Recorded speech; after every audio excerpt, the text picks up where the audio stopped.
अस्सलाम डियर दोस्तों, मैं हूं सरफक तजाड़ एक नई वीडियो के साथ। अच्छा जी, हमने प्रीवियस वीडियो में जो हमने डिस्कस किया था वो कार्बोहाइड्रेट की के बारे में किया था। कार्बोहाइड्रेट के क्लासिफिकेशन का फर्दर क्लासिफिकेशन जो है आज यहाँ पे मोनोसेक्राइड, डाइसेक्राइड, ओलिगोसेक्राइड और पॉलीसेक्राइड के बारे में, उनके कीटोन और अल्डिहाइड शुगर के बारे में, उनके क्लासेस के बारे में, उनके फार्मूला के बारे में और उनके फंक्शन से कौन कौन से सवाल आ सकते हैं, उन सब के बारे में आज हम डिस्कस करने जा रहे हैं। तो लेक्चर को एंड तक देखिएगा, ज़रूर देखिएगा। और ये लेक्चर जो है एमडी के स्टूडेंट्स के लिए, बीएस नर्सिंग वालों के लिए, ये जो हम कलेक्टिवली बनाते हैं उन सब के लिए जो है वो बहुत इंशाल्लाह वो बेनिफिटेड होगा इंशाल्लाह। और इंशाल्लाह ये आपको बहुत सपोर्ट इससे मिलेगी। वो स्टूडेंट्स हमारे जो अकेडमीज़ को ज्वाइन नहीं कर सकते और ये हमारे जो है वो मसाल बहुत ज़्यादा मसाल्स होते हैं स्टूडेंट्स के, वो कर सकते हैं, तो हमें ज्वाइन कर सकते हैं। ऑनलाइन क्लासेस में भी ज्वाइन कर सकते हैं और हमारे वीडियोस से वो मुस्तफ़ीद हो सकते हैं। तो चलते हैं, बिना देर किए हुए चलते हैं टॉपिक की तरफ। चले जी, आज इस टॉपिक में हम क्या डिस्कस करने जा रहे हैं? हम क्लासिफिकेशन ऑफ कार्बोहाइड्रेट डिस्कस करने जा रहे हैं। तो what do you think about the classification? तो क्लासिफिकेशन की जब भी हम बात करते हैं डियर स्टूडेंट्स, क्लासिफिकेशन की जब भी हम बात करते हैं तो सीधा जो हम बात करते हैं इनकी कॉमन फीचर्स की बात करते हैं। कॉमन फीचर्स कौन से होते हैं और उनकी क्लासिफिकेशन कौन कौन सी होती है। और क्लासिफिकेशन जैसे कि मोनोसेक्राइड है, ओलिगोसेक्राइड है, पॉलीसेक्राइड है, व्हाटएवर जो भी है वो सब को हम यहाँ पे डिस्कस करेंगे। ठीक है जी। तो कीप इन माइंड कि यहाँ पे सबसे पहले आपने you have to clear on the other names are common names of the sugars. ठीक है जी। आपको सिंपल शुगर कह सकते हैं, तो सिंपल शुगर जो है वो मोनोसेक्राइड होती है। सिंपल शुगर का मतलब हमने डियर स्टूडेंट्स पढ़ा है कि उनको फर्दर ब्रेक हम नहीं कर सकते। ओलिगोसेक्राइड जब वो कम्प्लेक्स शुगर होती है, ये कम्प्लेक्स है लेकिन लेस कम्प्लेक्स है। ये देखो हाईली कम्प्लेक्स है, वो लेस कम्प्लेक्स होती है, क्योंकि हमने पढ़ा था 2 to 10 जो है इनके यूनिट जो होते हैं वो कंबाइंड टुगेदर होते हैं। ये 11 से अनकाउंटेबल्स होते हैं। ठीक है जी। तो ये कोई काउंटेबल नहीं होते, अनकाउंटेबल्स होते हैं। तो इसलिए हम इसको कहते हैं पॉलीसेक्राइड। और ओलिगोसेक्राइड के लिए हम कहते हैं भाई इनके जो कम से कम जो इनके यूनिट्स हों वो 2 to 10 होने चाहिए। तो 3 भी हो सकते हैं, 4 भी हो सकते हैं, 5 भी हो सकते हैं, व्हाटएवर जितने भी हैं वो सारे, लेकिन लेस देन द 10 मालिक्यूल। तो ये इनकी लिमिट होती है और उनकी कोई लिमिट नहीं होती। चलें जी, अगर सॉल्युबिलिटी की अगर हम बात करते हैं तो सॉल्युबिलिटी की अगर हम बात करें तो dear students, solubility in water, तो जो मोनोसेक्राइड्स होते हैं तो मोनोसेक्राइड जो है वो इजीली सॉल्युबल होते हैं वाटर में। ठीक है जी, इजीली सॉल्युबल होते हैं वाटर में, डिसोसिएट हो जाते हैं वाटर में। और ओलिगोसेक्राइड की बात करें तो हमने पढ़ा था कि ये कम्प्लेक्स शुगर होती है। ठीक है, लेस कम्प्लेक्स शुगर होती है, लेकिन होती तो कम्प्लेक्स है ना, इसलिए इट इज़ लेस सॉल्युबल। जैसे वो लेस कम्प्लेक्स होती है, लेस सॉल्युबल। जितनी ज़्यादा कम्प्लेक्सिटी होगी इनकी, कम्प्लेक्सिटी होगी तो वो उतनी ही ज़्यादा जो है वो क्या होगी, इनसॉल्युबिलिटी जो है उनका रेट बढ़ता जाएगा। तो यहाँ पे डियर स्टूडेंट्स पहले हमने पढ़ा था स्पेरिंगली सॉल्युबल। तो पहले भी हमने पढ़ा था हॉट वाटर में ये कंडीशन होती है कि उनके कुछ पॉलीसेक्राइड जो होते हैं हॉट वाटर में क्या करते हैं, वो डिसोसिएट हो जाते हैं, डिसॉल्व हो जाते हैं। तो इसको हम कहेंगे स्पेरिंगली सॉल्युबल, के कभी हो सकता है कभी नहीं भी हो सकता है। It's totally depending on the condition. Dear students, अगला जो फीचर है वो हमारे पास है हाइड्रोलाइसिस। तो हाइड्रोलाइसिस का मतलब होता है कि इसको हम ब्रेक कर सकते हैं या नहीं कर सकते। तो कीप इन माइंड, हमने पढ़ा था कि मोनोसेक्राइड ऐसा शुगर होता है जिसको हम ब्रेक नहीं कर सकते। ठीक है जी। तो इसको हम फर्दर ब्रेक नहीं कर सकते। क्यों? एक को फर्दर ब्रेक कैसे करेंगे? मोनो है तो मोनो तो डिजोल्व हो जाएगा। दो होते तो वो कम्प्लेक्स है, उनको हम यानी एक में डिजोल्व यानी हाइड्रोलाइज कर सकते। तो यहाँ पे डियर स्टूडेंट्स क्या लिखा है, ओलिगोसेक्राइड मतलब it is having the 2 to 10 units, ये चेन होती है, तो इसको हम हाइड्रोलाइज कर सकते हैं। तो इसको भी हम हाइड्रोलाइज, कैन बी हाइड्रोलाइज्ड, इसको भी हम हाइड्रोलाइज्ड कर सकते हैं। सॉरी।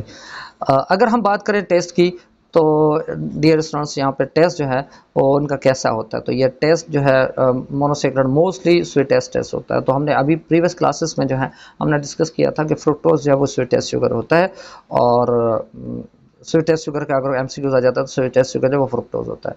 और इसके जो शुगर होते हैं वो स्वीट जो होता है वो लेस स्वीट होती हैं, और ये स्वीट लेस होती हैं। और पॉलीसेक्राइड की अगर एग्जांपल देता हूँ, घरों की एग्जांपल ले लेते हैं। हम खाना खाते हैं, रोटी खाते हैं, तो रोटी जो है चपाती होती हैं, चावल होते हैं, या आलू की चिप्स से खाते हैं हम लोग। तो बच्चा लोग ये जो पॉलीसेक्राइड के एग्जांपल्स हैं, they are not sweet as like to sugar और वाट एवर। तो ये शुगर की तरह ये मीठी नहीं होती, चीनी की तरह मीठी नहीं होती। तो इसको हम क्या कहते हैं, स्वीट टेस्ट लेस कह सकते हैं या स्वीट लेस इसको कह सकते हैं, राइट। और इनके अलावा डियर स्टूडेंट्स फार्मूला तो already we have discussed already. तो ये देखें जो फार्मूला देखें, हर किसी का अलग अलग फार्मूला है। तो सिंध बोर्ड वालों के लिए फिर दोबारा मैं एक रिक्वेस्ट करूंगा कि डियर स्टूडेंट्स आप इनको जो है अपने बुक में लिख लें, क्योंकि आपकी बुक में ये चीज़ें नहीं लिखी और these are not mentioned in your book, so you have to write over there. Polysaccharide का फार्मूला पॉलीसेकेराइड के साथ लिख दें आप, ओलिगोसेकेराइड का ओलिगोसेकेराइड के, मोनोसेकेराइड को मोनोसेकेराइड के साथ लिख दें।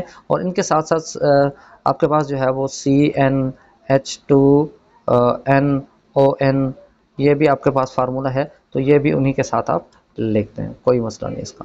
ठीक है जी, तो चलते हैं हम क्लासिफिकेशन की तरफ। तो what will be the classification? तो डियर स्टूडेंट्स क्लासिफिकेशन जो है टाइप्स ऑफ फंक्शनल ग्रुप के बिना पे इसके जो है क्लासिफिकेशन। याद करें हमने क्या पढ़ा था, हमने यही पढ़ा था ना कि इनको क्लासीफाई जो किया गया है on the basis of their carbon atoms. Monosaccharide है तो उनको हमने कैसे उनको किया था कि C3 to C7 trioses, tetroses, pentoses, hexoses, heptoses, ये सारी चीज़ें हमने कार्बन तादाद पे हमने क्या किया था, इसको वो डिवाइड किया था according to their carbon number they are classified. ठीक है जी, तो यहाँ पे देखें मोनोसेकेराइड जो है वो क्या करते हैं, मोनोसेकेराइड्स ये हाइड्रोलाइसिस जब ये मोनोसेकेराइड्स रिलीज करेंगे, हाइड्रोलाइसिस होगा तो बच्चा लोग क्या करेंगे, वाटर को रिलीज कर देते हैं, ये हाइड्रोलाइसिस ये कर सकते हैं। और यहाँ पे देखें ज़रा इसका फार्मूला भी देख लें। और ओलिगोसेकेराइड के हवाले से हमने क्या पढ़ा था, ओलिगोसेकेराइड के हवाले से हमने ये पढ़ा था, ओलिगोसेकेराइड के हवाले से हमने ये पढ़ा था कि इसको हम ब्रेक कर सकते हैं। और इसको हमने ये भी पढ़ा था कि ये स्ट्रक्चरल और फंक्शनल दो यूनिट इसके जो हैं वो होते हैं। स्ट्रक्चरल कंपोनेंट में हमने सेलुलोज पढ़ा था, हमने सेलवाल पढ़ा चिटिन पढ़ा था कि ये सेलुलोज बनाते हैं और सेलुलोज जो है वो सेलवाल बनाता है। और चिटिन में हमने पढ़ा था कि फंजा का सेलवाल बनाता है। और हमने पढ़ा था आर्कीबैक्टीरिया जो है उसका भी ये सेल वाल बनाता है। और एक्सोस्केलेटन जो होता है इंसेक्ट का वो भी बनाता है। तो these are the structural polysaccharide. तो इसको हम स्ट्रक्चरल पॉलीसेकेराइड, क्योंकि they are using to manufacture something, तो वो मैन्युफैक्चर कर रहे हैं, कुछ ना कुछ स्ट्रक्चरल रोल निभा रहे हैं।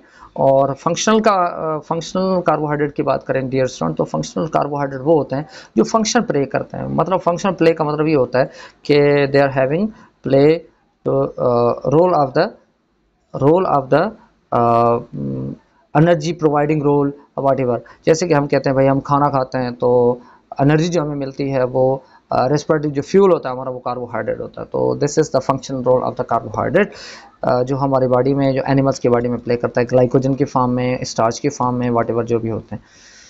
चले जी, उसमें क्या होता है, उसमें ये होगा कि यहाँ पे लिखा हुआ है पॉलीमराइजेशन। ठीक है, जो थोड़ा सा इसको मैं जूम कर दूँ, पॉलीमराइजेशन। तो dear students what is the polymerization? तो पॉलीमराइजेशन क्या है? पॉलीमराइजेशन ये है कि manufacture of the molecule from single unit. तो यहाँ पे सिंगल यूनिट जो है combine together to form the chain. तो this is the polymerization. Polymerization में क्या होती है, एक चेन बन जाती है। तो डियर स्टूडेंट्स चेन जो होती है वो दो किस्म की होती है। There are two types of the carbohydrates. जैसे कि हमने पढ़ा था कि वो एल्डिहाइड और कीटोन ग्रुप्स होते हैं, ऐसे फर्दर डिवीजन ये भी होती है कि अगर मैं एक बात कहूँ कि भाई ये सारे के सारे यूनिट जो हैं, ये देखें ज़रा, सारे के सारे जो यूनिट हैं वो ग्लूकोज के ही हैं। और रिपीटेटिंग जो यूनिट है इनका, रिपीटेटिंग जो इनका यूनिट है वो सेम है, ये सेम है। तो बच्चा लोग इसको मैं कहूँगा ये होमो पॉलीसेकेराइड है। होमो का मतलब होता है सेम, होमो पॉलीसेकेराइड होता है। होमो पॉलीसेकेराइड मीन्स कि यहाँ पे जितने भी यूनिट्स इसके होंगे वो सारे के सारे सिमिलर हैं। There is no any differences between the any single unit. तो सिंगल यूनिट में भी कोई चीज़ जो है वो डिफरेंट नहीं है, सारे के सारे चाहे वो अल्फ़ा हों बीटा हों, ठीक है, वो यूनिट जो है repeating unit, they are manufacturing the similar sub units like a glucose. तो इसको मैं कह सकता हूँ कि ये होमोपॉलीसेकेराइड है। तो these are the example of the homopolysaccharide, जैसे स्टार्च है, सेलुलोज है, ग्लाइकोजन है, चिटिन है। तो कीप इन माइंड चिटिन जो है उसकी अगर हम बात करते हैं डियर स्टूडेंट्स, देखें ज़रा इसकी अगर हम बात करते हैं तो यहाँ पे कार्बन नंबर 2 पे उसका जो है एन टर्मिनल पोजिशन होता है, नाइट्रोजन कंपाउंड होता है। ठीक है, नाइट्रोजन कंपाउंड यहाँ पे जो मौजूद होता है। तो बाकी जो रिपीटेटिंग यूनिट होते हैं वो सारे के सारे वो सेम होते हैं डियर स्टूडेंट्स। तो सेम होते हैं रिपीटेटिंग यूनिट, इसलिए हम इसको जो है वो होमो में रखते हैं। होमो यहाँ पे इसका मतलब ये होगा कि जो रिपीटेटिंग यूनिट जो होंगे वो सेम हो, वो डिफरेंट ना हो। ठीक है, तो ये सेम ही इस्तेमाल होता है यहाँ पे। तो चलते हैं हेट्रो की बात करते हैं तो लिटरली हेट्रो की आपको पता है कि लिटरली मीन्स जो होती है वो होती है डिफरेंट। तो these are the combination of different types of the molecules. जो रिपीटेटिंग यूनिट्स होंगे वो डिफरेंट डिफरेंट होंगे। जैसे एजर है, ये जेली होती है, एक एजर जेली होती है, और इसके अलावा पेप्टाइडोग्लाइकन। तो डियर स्टूडेंट, पेप्टाइडोग्लाइकन जो है वो एक कॉमन एग्जांपल होती है किसकी? बैक्टीरिया की। आपको पता है जो बैक्टीरिया का सेल वॉल है, तो यू बैक्टीरिया की बात कर रहा हूँ मैं, उसकी आर्की बैक्टीरिया की तो मैंने आपको बता दिया कि वो काइटिन की बनी हुई। तो यू बैक्टीरिया की बात करते हैं डियर स्टूडेंट, तो यहाँ पे क्या होता है, यहाँ पे ऐसे क्या होगा, यहाँ पे इनकी चेन्स बनी होती हैं ग्लूकोज की, और दरमियान में उनके जो हैं वो पेप्टाइड लिंकेज होती है। तो ग्लाइकोजन की और पेप्टाइड लिंकेज जो होती है वो अलग अलग लिंकेज इनकी होंगी। तो इसको हम कहेंगे जो ग्लाइकोजन है वो भी मैक्रो चेन है, पेप्टाइड लिंकेज जो प्रोटीन के वो भी मैक्रो चेन है। When both macro chains combine together to form the macro molecules, उसको एक तो हम कहेंगे कि हेट्रोपोलीसेक्राइड है। ठीक है जी, हेट्रो मतलब डिफरेंट मॉलिक्यूल्स के साथ कंबाइन कर रहा है। और दूसरा हमने क्या पढ़ा था, उसको हमने पढ़ा था इसको कि ग्लाइकोजन और प्रोटीन आपस में कंबाइन होंगे, तो हमने पढ़ा था ग्लाइकोप्रोटीन। तो ग्लाइकोप्रोटीन मतलब कॉन्जुगेटेड मॉलिक्यूल में इसको हम फर्दर इसको जो है डिस्क्राइब करेंगे। तो ये कॉन्जुगेटेड मॉलिक्यूल की एक एग्जांपल आती है हेट्रो पॉलीमर पॉलीसेक्राइड। ठीक है जी, तो हेट्रोपोलीसेक्राइड भी होता है, इसको हेट्रोपोलीमर्स भी कह सकते हैं। ठीक है जी, तो इनके एग्जांपल है स्टार्च एग्जांपल, ये सारी चीज़ें मैंने आपको बता दी। चलते हैं इनकी फर्दर क्लासिफिकेशन की तरफ। ठीक है जी, तो क्लासिफिकेशन की अगर हम बात कर लें थोड़ी सी, तो इसको थोड़ा सा मैंने जूम कर लिया, पहले इसको थोड़ा सा डिस्क्राइब करते हैं। तो क्लास की बात करें तो यहाँ पे देखें C3 है, अभी पढ़ा था C4, C5, C6 और C7 जो है बच्चा लोग हमने पढ़ा था ट्रायोस, टेट्रोस, पेंटोस, हेक्सोस, हेप्टोस होती हैं। तो एक चीज़ कीप इन माइंड देयर के अगर मैं बात करूँ ये C4 की बात करता हूँ, C7 की, तो बच्चा ये रेयर शुगर होती हैं। ठीक है जी, ये रेयर शुगर्स होती हैं, ये माहौल में कॉमनली नहीं पाई जाती। ठीक है, ये कॉमनली माहौल में नहीं पाई जाती, ये जो है हमारे पास बाकी जो शुगर्स होती है वो कॉमन होती हैं। ठीक है जी, तो फार्मूला आपके सामने है ट्रायोस। याद करें मोनोसेक्राइड का फार्मूला यही होता है, इसके अकॉर्डिंग जो है उसको पुट करना होता है। ये देखें कार्बन की और ऑक्सीजन की तादाद सेम है, तो देखें C3 है तो O भी3 है, इन दोनों को आपस में N + N कर दो तो इज इक्वल क्या हो जाएगा, 2N हो जाएगा। तो ये दोनों को जो फार्मूला यानी कार्बन और ऑक्सीजन को मिला दें तो ये हाइड्रोजन बन जाएगा। तो 4 और 4 8 हो गए, 5 और 5 10 हो गए, तो लाइक दैट। तो यहाँ पे देखें ज़रा, अगर हम बात करते हैं अल्डोज शुगर की और कीटोन शुगर की, थोड़ी सी बात कर लें हम लोग। तो डियर स्टूडेंट्स यहाँ देखें, अल्डोज और ketone already we have discuss, लेकिन यहाँ पे हमारे पास जो है वो मोनोसेक्राइड कौन कौन से अल्डोज शुगर में आते हैं, कौन कौन से कीटोन शुगर में आते हैं। तो let's have a look. Glyceride aldehyde जो है वो ग्लिसराइड अल्डिहाइड वो ग्लूकोज जब ब्रेक होता है, तो मैंने पहले आपको बता दिया था, ये फ्रुक्टोज जब ब्रेक होता है तो डाईहाइड्रोक्सी एसीटोन बन जाता है, और इसको हम C4 हम कहेंगे एरिथ्रोलोज है, एरिथ्रोलोज और एरिथ्रोज। तो यहाँ पे एरिथ्रोलोज है, यहाँ पे एरिथ्रोज है, थोड़ा सा फ़र्क है, ये थोड़ा सा फ़र्क है, जिसकी वजह से हम उसकी शुगर जो है वो चेंज हो जाती है। ये C4 है डियर स्टूडेंट्स, ये C4 होते हैं, और C4 के फिर मैं आपको फंक्शन सारे बता देता हूँ। और अगर C5 की बात करते हैं तो पेंटोज शुगर है, तो पेंटोज शुगर में राइबोज भी आता है और डिऑक्सी राइबोज भी आता है, और राइबोलोज जो है वो कीटोन शुगर की एग्जाम्पल है उनकी। और हेक्सोज शुगर की अगर बात करें, ग्लूकोज गैलेक्टोज दोनों जो है हेक्सोज शुगर में आता है, और यहाँ पे देखिए फ्रुक्टोज है वो कीटोन शुगर होता है। डियर स्टूडेंट्स, हमने पढ़ा था कार्बोनल कार्बन, याद कर लें। तो ये कार्बोनल कार्बन, ये कार्बोनल कार्बन है लेकिन इसका कार्बन नंबर 2 है, और ये कार्बोनल कार्बन है लेकिन उसका कार्बन नंबर 1 है। तो कार्बोनल कार्बन कार्बन नंबर 1 हो तो उसको अल्डोज शुगर में काउंट करते हैं, जिसका कार्बोनल कार्बन या कार्बोनल कार्बन बोलते हैं, एनोमेरिक कार्बन जिसको बोलते हैं, एनोमेरिक कार्बन जो होता है वो कार्बन नंबर 2 हो तो उसको हम क्या बोलेंगे, कीटोन शुगर। तो कार्बोनल कार्बन याद कर लें या एनोमेरिक कार्बन याद कर लें, तो इन दोनों की अरेंजमेंट से इनको जो है वो अलग अलग किया गया है।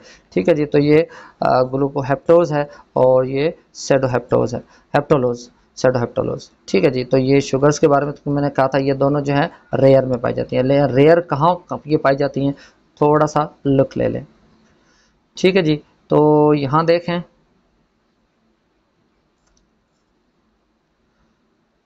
इसके फंक्शंस की अगर थोड़ी सी बात कर ले हम लोग,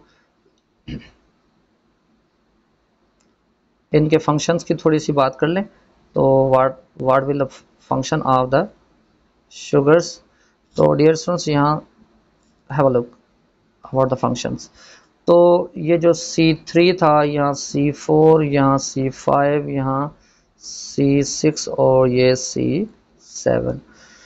ठीक है जी। तो यहाँ पे हम बात करते हैं इंटरमीडिएट फोटोसिंथेसिस और रेस्पिरेशन। तो डियर स्टूडेंट्स जब भी हम ग्लाइकोलाइसिस की बात करते हैं तो ग्लाइकोलाइसिस में पहले तो फोटोसिंथेसिस में क्या बनेगा, ग्लूकोज बन जाएगा। ग्लूकोज को फिर जो ब्रेक करना होता है, वो कैसे करना है, वो ब्रेक करना ऐसे ही होता है कि जब ग्लाइकोलाइसिस पढ़ते हैं हम लोग, ग्लाइकोलाइसिस हम पढ़ते हैं तो वो रेस्पिरेशन से ग्लाइकोलाइसिस होती है, एनारोबिक रेस्पिरेशन से भी होती है, रेस्पिरेशन से भी होती है। तो उसको ब्रेक करके C3 में कन्वर्ट करना होता है। ठीक है जी। तो in order to release the ATP molecules. Intermediate ये बैक्टीरिया के फोटोसिंथेसिस में इंटरमीडिएट के तौर पे काम करेगा, क्योंकि मैंने कहा ये रेयर में होता है, सब में नहीं होता है। वो आपको पता है हाइड्रोसल्फाइड बैक्टीरिया जो होते हैं वो फोटोसिंथेटिक, यहाँ ऑटोट्रॉफिक बैक्टीरिया होते हैं। और राइबोलोज है, और ये देखें राइबोज है, डीऑक्सी राइबोज जो है ये कंपोनेंट होते हैं ये C5 के का 5 कार्बन कंटेनिंग शुगर। आरएनए में डीएनए में जो शुगर होती है उसके बारे में भी था। और ये सारे के सारे C6 है, हेक्सागोनल है। हमें पता है कि हम रेस्पिरेटरी फ्यूल के तौर पे इस्तेमाल करते हैं। फ्रुक्टोज को भी किसके तौर पे इस्तेमाल, इंटरमीडिएट रेस्पिरेशन के लिए तो इस्तेमाल करते हैं, क्योंकि हमें पता है कि ग्लूकोज फ्रुक्टोज दोनों मिलकर फिर ग्लाइकोलाइसिस को करती हैं और प्रोसेस को मुकम्मल करती हैं, फिर एनर्जी रिलीज होती है। ग्लाइकोज जो है वो मिल्क शुगर होता है, और ये जो हेप्टोज शुगर होता है वो भी फोटोसिंथेसिस का इंटरमीडिएट होता है। उम्मीद है आपको ये वीडियो पसंद आई होगी। फिर मिलते हैं नई वीडियो के साथ, तब तक इजाज़त, अल्लाह हाफिज़।